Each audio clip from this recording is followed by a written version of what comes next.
Hey guys, and welcome back to my channel.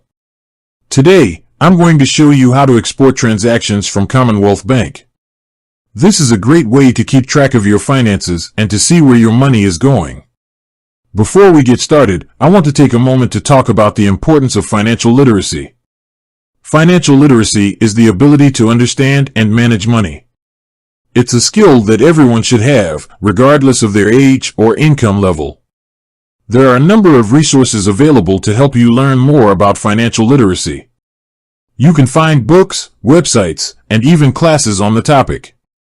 I encourage you to take the time to learn more about this important topic. Now, let's get back to the task at hand. How do you export transactions from Commonwealth Bank? Steps. Log into your Commonwealth Bank account. Click on the Transactions tab. Select the date range that you want to export. Click on the Export button. Choose the format that you want to export your transactions to.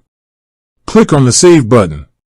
Your transactions will be saved in the format that you selected.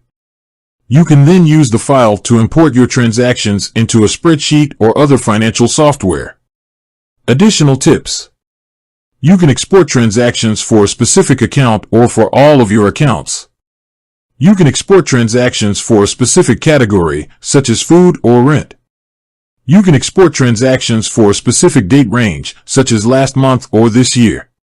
You can export transactions in a variety of formats, including CSV, Excel, and PDF. Once you have exported your transactions, you can use them to create a budget, track your expenses, and more. I hope this video has been helpful. If you have any questions, please leave a comment below. And be sure to subscribe to my channel for more financial tips and tricks. I encourage you to share this video with your friends and family. And if you have any questions, please leave a comment below.